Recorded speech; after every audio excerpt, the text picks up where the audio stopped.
الاهلي ذا ماستر اوف سسبنس، الاهلي سيد التشويق والاثاره، افشى تاني تاني تاني، القاضيه من تاني. لما نبدا حلقتنا ما تنساش الدعاء للنجم الخلوق جدا احمد رفعت، ربنا يرحمه يا رب وحقه يرجع باذن الله.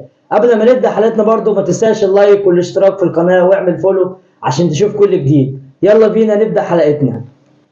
الاهلي النهارده عمل مباراه عظيمه جدا، مباراه كبيره جدا للنادي الاهلي، شخصيه واصرار وخبرات لاعبي النادي الاهلي هي اللي حسمت المباراه. الاهلي بدا اول 20 دقيقه ضغط كبير جدا من الخط الهجومي النادي الاهلي، سواء وسام ابو علي وحسين الشحات. النهارده بصراحه عريس الليله النهارده، بصراحه اداء رجولي، اداء عظيم جدا من حسين الشحات، يمكن افضل مباراه لحسين الشحات في الدوري هذا الموسم.